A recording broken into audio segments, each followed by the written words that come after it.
Dear students, आज हम शुरू कर रहे हैं इम्पोर्टेंस ऑफ मैनेजमेंट और हम पढ़ रहे हैं chapter 1 nature and significance of management, जिसमें हम देख रहे हैं आज मैनेजमेंट, इम्पोर्टेंस ऑफ मैनेजमेंट। इसमें हम पहला पॉइंट देख रहे हैं management helps in achieving group गोल। मतलब मैनेजमेंट मदद करता है ग्रुप गोल को अचीव करने के लिए। एक ग्रुप को या एक ऑर्गेनाइजेशन के गोल को भी कह सकते हैं आप अचीव करने में मैनेजमेंट मदद करता है। ये मैनेजमेंट की इम्पोर्टेंस है, ये मैनेजमेंट की इम्पोर्टेंस है।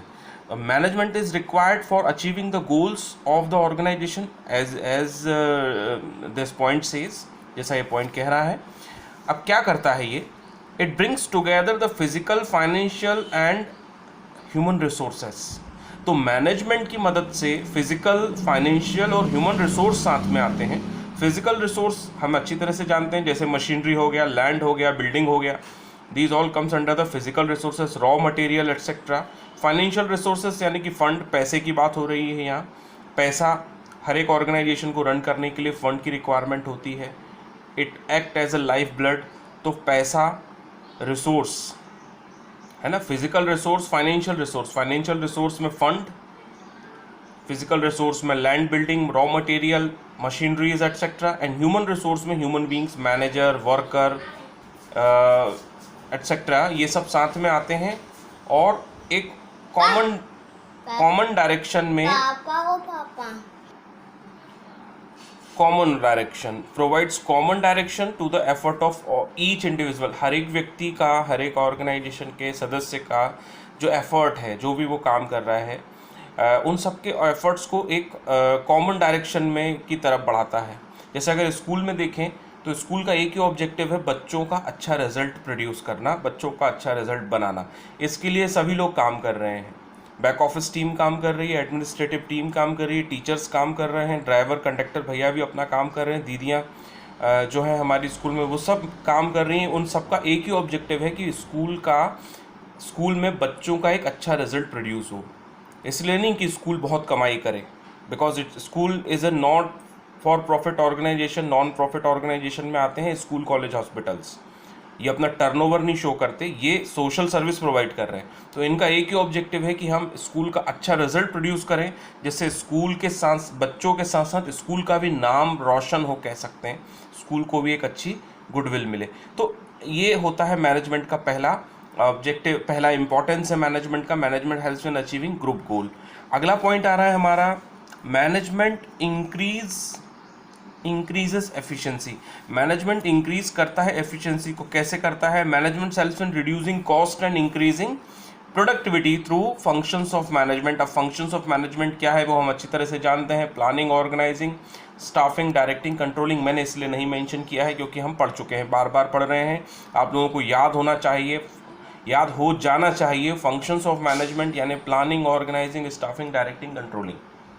तो management helps in reducing cost and increasing productivity. Management मदद करता है कॉस्ट को रिड्यूस करने में। कॉस्ट कम होगा तो हम एफिशिएंट बनेंगे, ठीक है, कम लागत में ज़्यादा अच्छा। और इंक्रीज करता है, प्रोडक्टिविटी भी इंक्रीज करता है। प्रोडक्टिविटी इंक्रीज कैसे करता है? अगर प्रॉपर प्लानिंग होगी, प्रॉपर चीज़ें ऑर्गेनाइज होंगी, रिसोर्सेज ऑर्गेनाइज्ड होंगे, अच्छा स्टाफ होगा, प्रॉपर डायरेक्शन उनको मिलेगा और उनके हर एक एक्टिविटी को कंट्रोल किया जाएगा फॉलोअप के थ्रू, तो अपने आप ही इंक्रीज हो जाएगी एफिशिएंसी। इसीलिए ये कहा जाता है मैनेजमेंट इंक्रीज एफिशिएंसी। तो हमारा दूसरा पॉइंट भी इंपॉर्टेंस हम देखें, इंपॉर्टेंस जो है मैनेजमेंट की इंक्रीज एफिशिएंसी। अगला पॉइंट हमारा आ रहा है management create dynamic organisation. Dynamic organisation, dynamic का मीनिंग हम अच्छी तरह से जानते हैं। इसका मीनिंग होता है कीप ऑन चेंजिंग, समय के साथ बदलते रहना, समय के साथ बदलाव को स्वीकार करते रहना। That is known as dynamic nature. एक डायनेमिक नेचर होता है, एक व्यक्ति का भी होता है, एक ऑर्गेनाइजेशन का भी होता है और मैनेजमेंट का भी है। तो मैनेजमेंट का ये बहुत इंपॉर्टेंट नेचर होता है। यही मैनेजमेंट की इंपॉर्टेंस है कि ये मैनेजमेंट डायनेमिक है, मतलब समय के साथ, चीज़ों के साथ, देश काल परिस्थिति अगर हम कहें उसके हिसाब से बदल जाता है।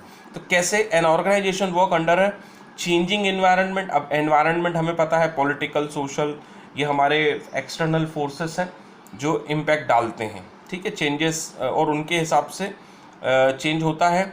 अब इन सब चेंजेस के साथ में एक परेशानी आती है कि एम्प्लॉयज़ रेजिस्ट करते हैं चेंज में, बदलाव को एम्प्लॉयज़ जो होते हैं, हर एक ऑर्गेनाइजेशन के एम्प्लॉयज़ जो होते हैं वो बदलाव नहीं लेना चाहते। जैसे अगर मैं 90 के दशक की बात करूं या मैं पर्टिकुलरली अगर 2000 के समय की बात करूं, जब कंप्यूटर इंट्रोड्यूस हुए थे 99 से 2000 समवेयर अराउंड 90, हाँ 99 2000 के आसपास जब कंप्यूटर इंट्रोड्यूस हुए तो बैंक्स में एम्प्लॉयज़ ने कंप्यूटर को मतलब एक्सेप्ट नहीं कर रहे थे। वो कंप्यूटर के साथ या कंप्यूटर पर काम करना वो एक्सेप्ट नहीं कर पा रहे थे, बिकॉज उनको ऐसा लग रहा था कि ये बहुत मुश्किल टास्क है। लेकिन आज के समय में हम जानते हैं कि कंप्यूटर पे काम करना, लैपटॉप पे काम करना कितना आसान है। तो समय के साथ में चीज़ें बदलती हैं। तो जनरली एम्प्लॉय, जैसे एक एग्जांपल मैंने दिया, उस समय पर एम्प्लॉयज़ पर्टिकुलरली बैंक्स में और कई ऑर्गेनाइजेशन में एम्प्लॉयज़ कंप्यूटर पे काम करना पसंद नहीं कर रहे थे। उन्हें हाथ से लिखा पढ़ी करने का काम ज़्यादा पसंद था, तो एम्प्लॉयज़ रेजिस्ट कर रहे थे। ऐसा ही यहाँ भी होता है। मैनेजमेंट यहाँ पर आता है मदद करने। जब भी कोई बदलाव आता है तो मैनेजमेंट आता है मदद करने। मैनेजमेंट हेल्प्स करता है कि जो भी चेंजेस हो रहे हैं उनको अडेप्ट करने में एम्प्लॉयज़ को मदद करता है मैनेजमेंट। कैसे? Here management helps people to adapt these changes so that organisation is able to maintain its competitive edge यानी कि धार, मतलब एक बेहतर एज हमें मिले, एक बेहतर शार्पनेस आए। अब कैसे? मैनेजमेंट मतलब मैनेजर्स आकर कन्विंस करते हैं, उसके एडवांटेजेस बताते हैं, उसको कह सकते हैं हम ऑपरेट करना बताते हैं कि भाई चेंजेस में हम कैसे अडेप्ट करें। अब जैसे फॉर एग्जांपल लेते हैं, अगर सेल्स की टीम में कोई अगर किसी कंपनी के प्रोडक्ट का प्राइस बढ़ता है तो जो सेल्स की टीम है वो सबसे ज़्यादा परेशान हो जाएगी, क्योंकि उनको लगेगा कि यार पहले ही हम बहुत मुश्किल से प्रोडक्ट बेच रहे थे और अब और महंगा हो गया प्रोडक्ट, तो हम इसको मार्केट में कैसे बेचेंगे। लेकिन वही मैनेजमेंट आता है, मैनेजर्स आते हैं और उनको कन्विंस करते हैं या उनको उसका बताया जाता है कि भाई ठीक है प्राइस बढ़े हैं क्योंकि महंगाई बढ़ रही है, इन्फ्लेशन इज़ ऑल्सो इंक्रीजिंग, महंगाई बढ़ने के कारण प्राइस बढ़ गए हैं। अब अगर प्राइस बढ़े हैं तो ऑब्वियसली आपकी सैलरी और भी बढ़ेगी, तो इसके लिए हमें महंगाई को फेस करने के लिए प्राइस बढ़ाना ज़रूरी था। अब प्राइस बढ़े हैं तो आप और मोटिवेशन के साथ में काम करो, क्योंकि प्राइस बढ़े हैं तो आपकी सैलरी भी बढ़ेगी। तो इस तरह से मैनेजर्स मोटिवेट करके अपनी टीम को या लोगों को रेजिस्ट करने से रोकते हैं चेंजेस को, क्योंकि परिवर्तन ज़रूरी है। चेंजेस आते हैं तो हम और डेवलप होते जाते हैं। पिछले अगर हम डिकेड में देखें तो हम जितने भी बदलाव आए हैं उन्होंने हमारी लाइफ को, क्वालिटी ऑफ लाइफ को इम्प्रूव ही किया है, घटाया नहीं है। नेक्स्ट पॉइंट हमारा आ रहा है, management helps in achieving personal objective. अच्छा, मैनेजमेंट मदद करता है पर्सनल ऑब्जेक्टिव अचीव करने में भी। कैसे? मैनेजर मोटिवेट करते हैं, motivates and leads his team. Manager है ना, मैनेजर मोटिवेट करता है, लीड करता है टीम को in such a manner that individual member are able to achieve their personal objective या personal goal while working towards organizational goal। Organisation का काम करते हुए वो अपने पर्सनल गोल भी अचीव कर पाएँ। इस तरह से मैनेजर मोटिवेट करते हैं अपनी टीम को। Through motivation and leadership managers helps the individuals to develop team spirit, cooperation and coordination and commitment और टू द ग्रुप सक्सेस। कैसे? अब मैनेजर्स ही हैं जो कि इनमें कोऑर्डिनेशन क्रिएट करेंगे, टीम स्पिरिट क्रिएट करेंगे, कमिटमेंट डेवलप करेंगे। अब अगर हम यहाँ देखें तो एक बहुत अच्छा एग्जांपल मिलता है डिफरेंशियल पीस वेज सिस्टम का, जो हम scientific management, scientific technique, F.W. Taylor की साइंटिफिक टेक्निक है डिफरेंशियल पीस वेज सिस्टम। आप लोगों ने पढ़ा है, पिछले चैप्टर में हमने डिस्कस किया था। यही कुछ रीज़न है जिसके कारण से मैंने प्रिंसिपल ऑफ मैनेजमेंट आपको पहले पढ़ाया, बाद में हम मैनेजमेंट पढ़ रहे हैं। जैसे उस टेक्निक में बताया गया है कि भाई डिफरेंशियल पीस वेज सिस्टम, लोगों की एफिशिएंसी के हिसाब से आप उन्हें वेजेस दो। जो लोग अच्छा काम कर रहे हैं उन्हें ज़्यादा वेज देना है, जो लोग कम काम कर रहे हैं उन्हें कम वेज देना है। अब उसका मीनिंग ये नहीं है, मतलब उसके पीछे एक मोटिवेशन है कि भाई आपने फिक्स कर दिया कि अगर कोई 10 यूनिट प्रोड्यूस करता है, जैसे हमने एग्जांपल में भी उसमें देख रखा है, आप लोगों को क्लियर होगा कि जो ज़्यादा प्रोड्यूस करता है उसको ज़्यादा वेज मिलता है। तो जो कम प्रोड्यूस कर रहे एम्प्लॉयज़ हैं उनको भी ये मोटिवेट करेगा कि अगर हम भी ज़्यादा प्रोड्यूस करेंगे तो हम भी ज़्यादा पैसा कमा पाएंगे। तो इस तरह से सोशल और इस तरह से organisational as well as individual objective दोनों ही फुलफिल होते हैं, बिकॉज प्रोडक्शन बढ़ता है तो ऑर्गेनाइजेशनल ऑब्जेक्टिव फुलफिल होता है, और ज़्यादा वेजेस वर्कर्स गेन करते हैं या ज़्यादा वेजेस वर्कर्स अर्न करते हैं तो उनका भी पर्सनल ऑब्जेक्टिव फुलफिल होता है। तो इस तरह से हम कह सकते हैं कि मैनेजमेंट हेल्प करता है, मैनेजमेंट की इंपॉर्टेंस है, management helps in achieving personal objectives. Next importance है मैनेजमेंट की, management helps in development of society. Management की इंपॉर्टेंस है कि मैनेजमेंट ऑर्गेनाइजेशन के ऑब्जेक्टिव के साथ साथ सोशल ऑब्जेक्टिव भी फुलफिल करता है। ये हम क्लास 11th में पढ़ चुके हैं, chapter social obligations, social responsibility of a business and business ethics, आपको याद आ रहा होगा, वो चैप्टर हमने क्लास 11th में पढ़ा है। While achieving organisational goals, management also aims to develop society by fulfilling social responsibility.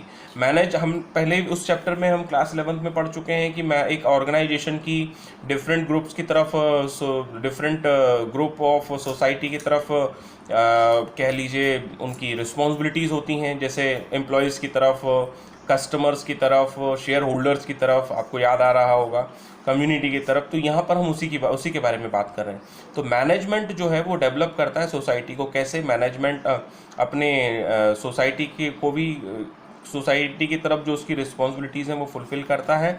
कैसे करता है? Management helps to provide quality product at reasonable price. देखिए वो फिर वही बात हो गई, सोसाइटी के लिए रीजनेबल प्राइस पर क्वालिटी, अच्छी क्वालिटी के प्रोडक्ट प्रोवाइड करता है, एम्प्लॉयमेंट अपॉर्चुनिटीज़ क्रिएट करता है और इम्प्रूव करता है quality of life. Quality of life यानी कि और जीवन को बेहतर बनाना। जैसे आज हम लोगों के पास में सेल फ़ोन है, अगर सोचिए अगर ये सेल फ़ोन नहीं होता और इंटरनेट फैसिलिटीज़ या टेक्नोलॉजी इतनी डेवलप नहीं होती, जिसका श्रेय पूरी तरह से ऑर्गेनाइजेशंस को ही जाता है, टेलीकॉम ऑर्गेनाइजेशंस को और कह लीजिए इलेक्ट्रॉनिक डिवाइस ऑर्गेनाइजेशंस को जाता है ये पूरा क्रेडिट कि उनकी मदद से आज हम ऑनलाइन स्टडी कर पा रहे हैं। तो ये भी शो कर रहा है क्वालिटी ऑफ लाइफ, कि हमारी क्वालिटी ऑफ लाइफ इम्प्रूव हुई है।